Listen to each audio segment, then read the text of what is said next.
sommes devant le château de Ramstein à Bärental. C'est sans doute pas l'un des châteaux les plus connus du pays de Bitche, en bordure de l'Alsace. Monsieur Jean-Michel Rudroff, pourquoi cet intérêt pour ce château?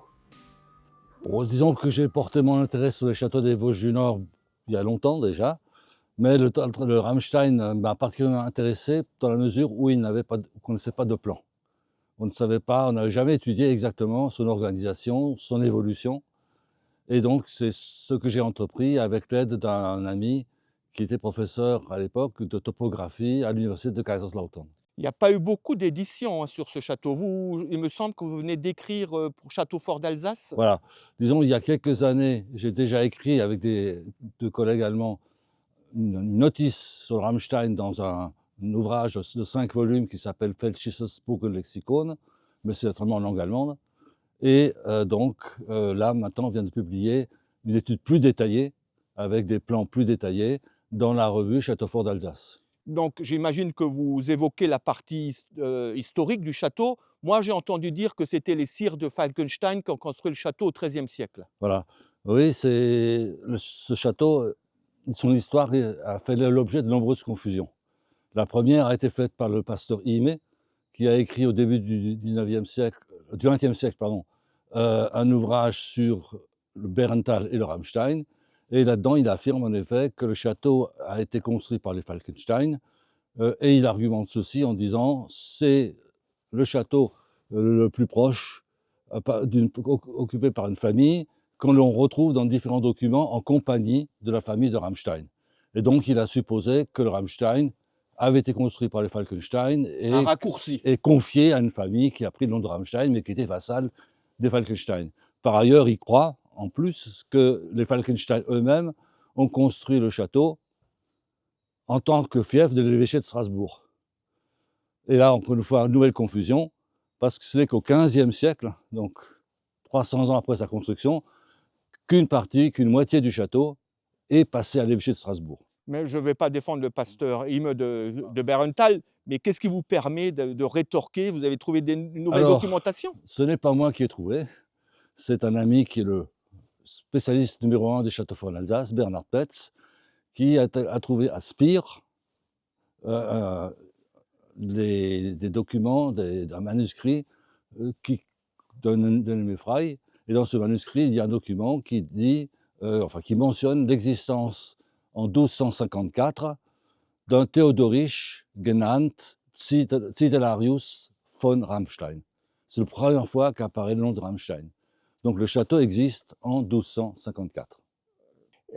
Puisqu'on est dans la partie historique, ce château dont on ne voit que peu de ruines, il a été détruit quand? Alors ce château a été détruit en 1335. Déjà? C'est-à-dire qu'il a existé probablement même pas un siècle. Mais contrairement à ce qu'on pourrait imaginer, il y a des choses à voir et on peut voir des évolutions. Il y a certainement une, si ce n'est deux, phases de transformation faites dans l'espace de 100 ans. Bon, alors je vous invite à découvrir justement ce château. J'imagine que là, on vient de grimper cette petite côte depuis le village et on arrive devant ce grand rocher, mais loin de moi de trouver trace du château ici. Voilà, déjà, le château commence avec l'accès quand même. Oui. Mais l'accès que nous avons ici, que tout le monde connaît, tous les visiteurs empruntent aujourd'hui, n'est pas l'accès d'origine. L'accès d'origine, on le trouve environ 5 mètres plus loin. Ah ben, je propose qu'on s'y rende.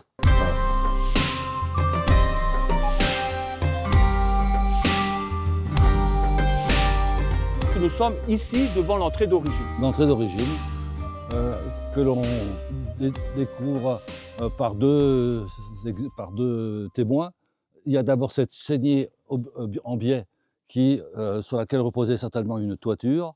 Et puis plus haut, on voit que donc, profitant d'une fissure, d'une faille dans le rocher, on a taillé un accès. On voit très bien les parois taillées au pic à la verticale.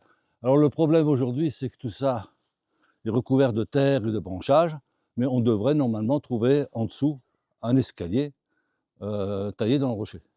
Donc on accédait à la partie supérieure où se trouvait le château. Et on arrivait donc en haut, au sommet du rocher, oui. Bien que je vois ici l'entrée de cette porte, il y avait des aménagements le long de ce rocher qui me paraît assez imposant. Oui. Bah, en général, le château se caractérise par le fait qu'il y a des constructions un peu partout.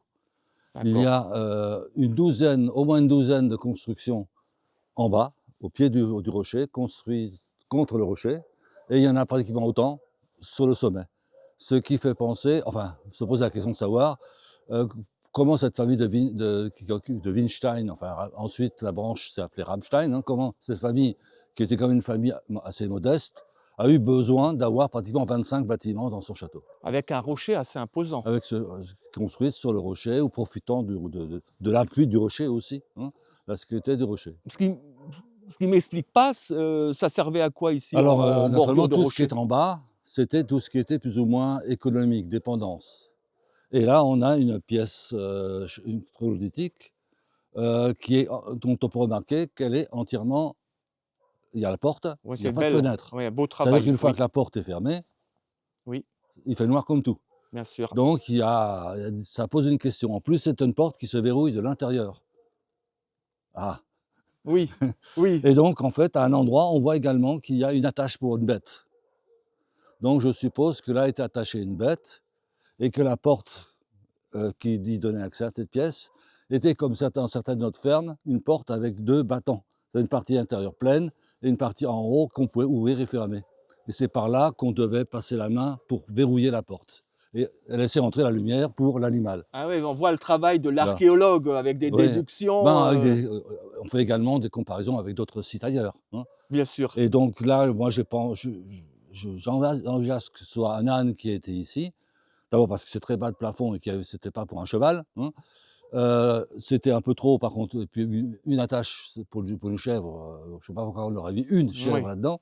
Donc je pense que c'était peut-être un âne qui qui était utilisé pour chercher l'eau dans la rivière, pour avoir de l'eau bien fraîche et non pas de l'eau de citerne qui était quand même, Pas très agréable au pas goût très sans doute. agréable. Mais est-ce qu'il y a d'autres aménagements encore le long Alors tout le du long, rocher? tout le long.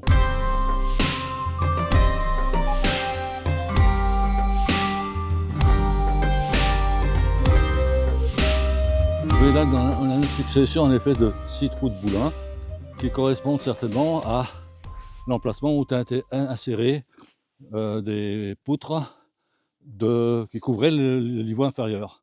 Donc en fait, il faut imaginer que là, actuellement, on est plus haut et que sous nos pieds, il y a pratiquement 2 mètres de remblai. Ah oui, bien Donc là, sûr. vous avez une séparation entre rez-de-chaussée et étage. Et ensuite, là-haut, on voit une sorte de rainure aussi, qui est naturellement, avec le temps, la nature a attaqué cette rainure et elle n'a plus une forme tout à fait régulière. Mais on peut supposer que ça correspond à l'emplacement où sera accordé le toit. Mais pour quel type de logement Voilà, ou de remise? c'est des remises, c'est éventuellement, ça peut servir de grange, ça peut servir à différentes raisons, choses économiques, hein.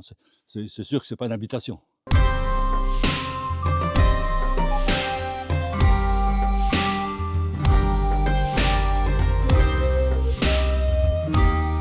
Bah là, effectivement, on a encore d'autres éléments, d'autres traces. Oui, donc ça correspond toujours au même bâtiment ou à la succession de bâtiments accolés les uns aux autres, qui donc permettaient de mettre des choses utilitaires, si on peut dire. La question que je me pose même, c'est que ce château a été construit par la famille de Winstein, Oui. probablement, ou en tout cas a permis de peupler la vallée.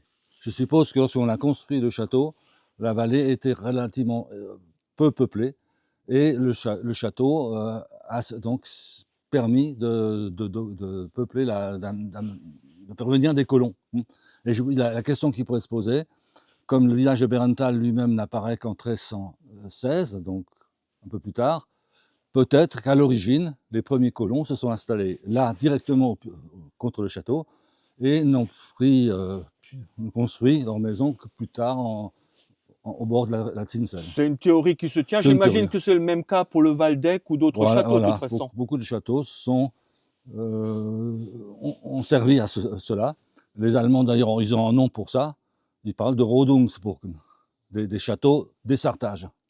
Oui, avec les constructions, les aménagements, Voilà. donc il faut Construction des... château, puis ensuite on coupe la forêt, on met des prés, des champs si le terrain le permet, etc. Et des habitations.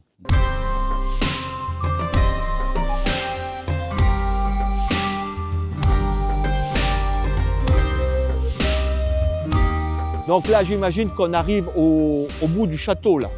Il y a des marques de porte, non? Alors, enfin, en réalité, actuellement, on est pratiquement au milieu du château.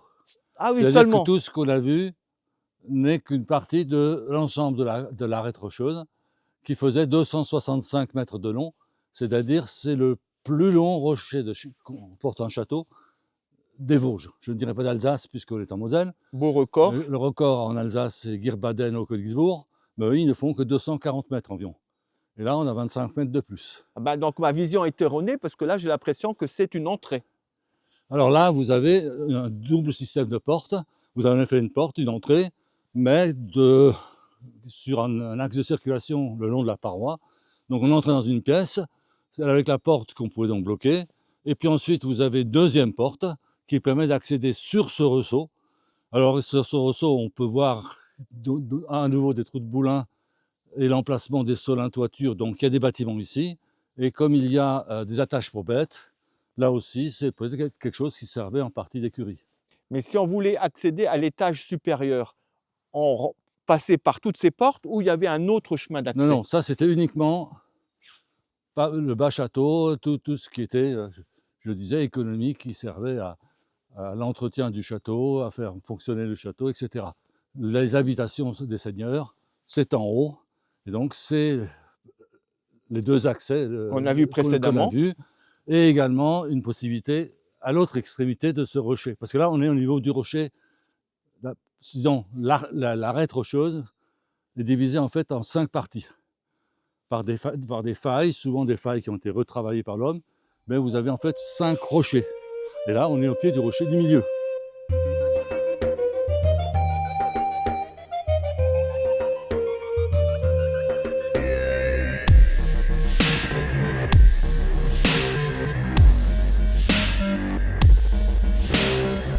Donc l'escalier d'origine, qu'on a vu d'en bas, Ah oui, il arrivait là. il était là, il devait arriver par là.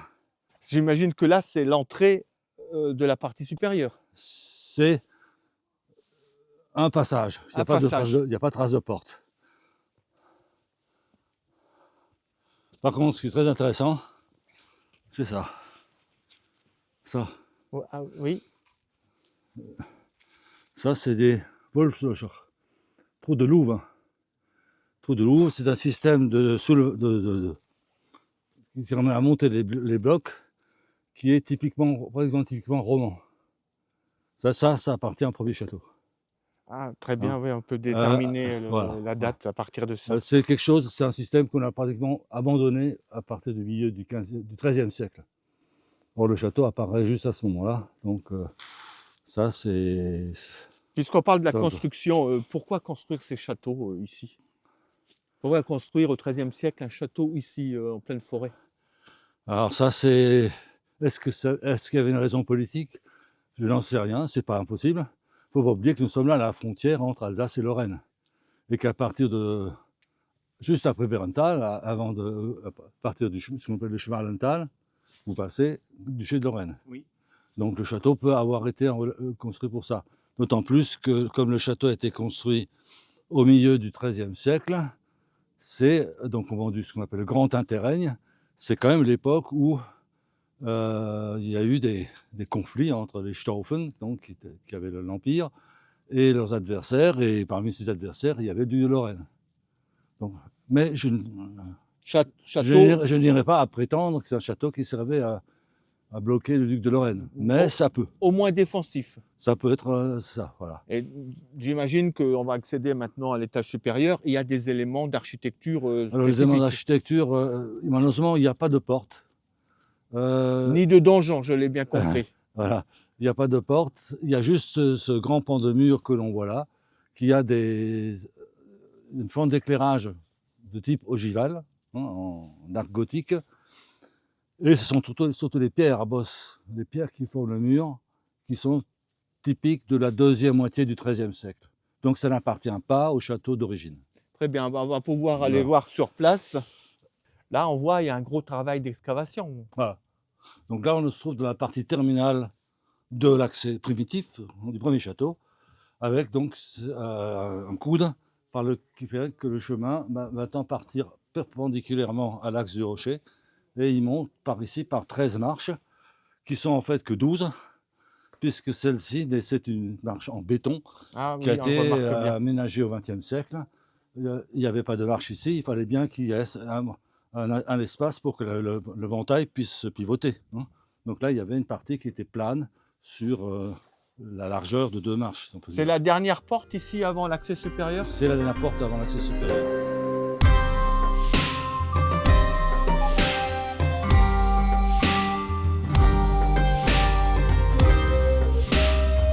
Donc ça y est, on accède au bout de ce long escalier sur cette salle de réception peut-être? Mais non, c'est une salle qui était une cave, simplement une cave, mais qui était le passage obligé pour pouvoir monter plus haut sur le sommet du rocher. Et après, on accède, on reprend des Après, il y a un escaliers. nouvel petit escalier et on arrive, on marche on passe au-dessus. Enfin, on y va. Voilà.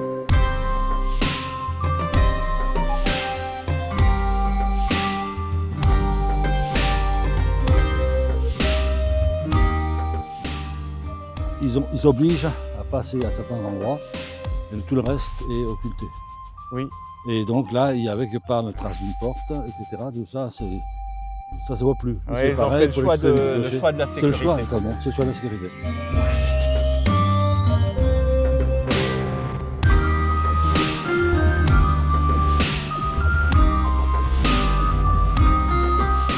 Ben, nous voici enfin arrivés au sommet avec cette superbe vue sur Bärental, sur la vallée, sur les forêts environnantes et aussi sur ce mur encore assez imposant. Voilà, c'est un mur qui fait quand même encore, vu de l'extérieur, une quinzaine de mètres de hauteur. Et en fait, c'est un mur qui allait jusque là-bas, jusqu'à l'extrémité du rocher, mais qui s'est pratiquement entièrement effondré. Il reste quelques traces de mur au bord du rocher. Il reste surtout ce grand pan de mur qui a d'ailleurs été consolidé il n'y a pas trop longtemps. Vous voyez, toutes les pierres lisses sont des pierres modernes qui ont été remontées ici pour sauvegarder cette partie-là du château. Alors, ce qu'on peut voir du sommet, c'est qu'il y a plusieurs, il y avait en fait ici des fenêtres, des niches. J'ai aussi cette impression que maintenant qu'on est au sommet, que c'est assez étroit en haut, mais comment il pouvait y avoir un logis digne disons- d'un seigneur ici? Voilà, c'est ça. Le mur était ici, hein. Il y a le bout de mur, donc vous avez quand même une largeur de plusieurs mètres, et il était surtout très long. Donc là, il n'y a pas de problème pour ce logis seigneurial, était ça très certainement ici. Il y a des traces en hauteur qu'on peut... Non. Non. Non, ce qu'on peut bien voir, c'est du pied du rocher. On peut voir un petit peu la continuité du mur.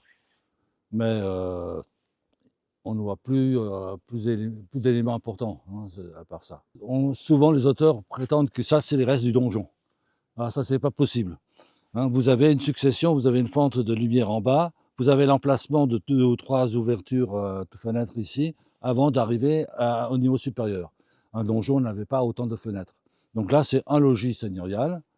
Par contre, le donjon, je n'exclus pas la présence d'un donjon, on y est peut-être. Vous voyez, le rocher est taillé, il y a des parties qui ont l'air plus ou moins de former un carré. Vous avez ici un parement intérieur. Il est possible qu'ici, en effet, il y ait eu à l'origine un donjon, mais... Ben, avoir beaucoup insisté pour le voir, ben, ça y est, on l'a trouvé.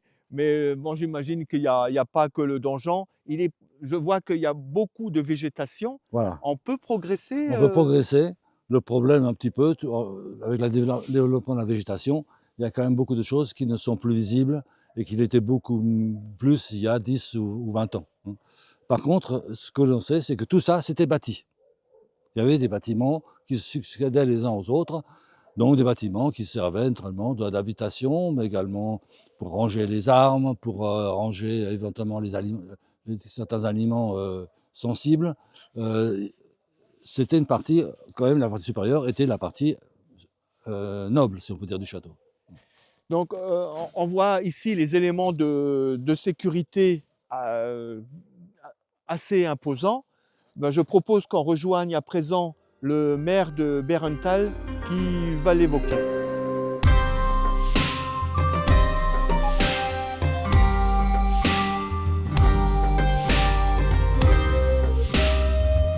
À travers cette visite, on s'aperçoit que ce château a une véritable histoire. Monsieur le maire de Bärental, comment êtes-vous engagé dans la commune pour la préservation de ce patrimoine? En fait, nous sommes engagés dans la commune. Quand je dis nous, c'est 3 conseils municipaux successifs, en fait, puisque en 2008, nous avons signé un bail amphithéotique avec l'État et l'ONF qui nous rend propriétaire de ce bien pendant 18 ans. Ça va se terminer en 2026. Il y a des discussions qui vont devoir se faire pour la prolongation. Mais la contrepartie, c'était la mise en sécurité de tous les éléments qui permettent de nouveau la visite et la réouverture. Et c'est grâce à ce bail amphithéotique et aux travaux qui ont été réalisés qu'aujourd'hui, on peut de nouveau visiter ce magnifique château, ces magnifiques ruines, et qui date maintenant depuis presque 10 siècles en fait. Et quand on parle de mise en sécurité, vous avez un exemple? C'est En fait, c'était les abords, c'est l'accessibilité? Essentiellement l'accessibilité, beaucoup de ferronnerie pour éviter que les gens tombent d'une part. La maçonnerie, parce que des pierres aussi pouvaient se détacher, de la dévégétalisation. Et puis il y a une partie un petit peu de communication qui a été faite pour que les gens puissent bien s'inspirer de nouveau de l'histoire de ce magnifique site. Des projets d'avenir? Pour le moment, les projets d'avenir, c'est de pouvoir conserver la maîtrise de ce rocher et de pouvoir peut-être y faire des manifestations, etc., des visites. On a un éco-compteur qui détermine le nombre de visites par an. On n'est pas loin de 6000 visiteurs, ce qui est quand même important. Et ça fait partie de l'ensemble des châteaux du Pays de Bitche, puisqu'il y a également le Falkenstein et le Waldeck qui ont été sécurisés dans les mêmes situations. Et puis il y a l'Arnsburg qui reste un sujet, parce que là, la sécurisation, malheureusement, n'a pas encore été faite. Ben voilà, nous vous invitons tous à découvrir ce château et bien d'autres dans le Pays de Bitche et ce beau village de Bärental.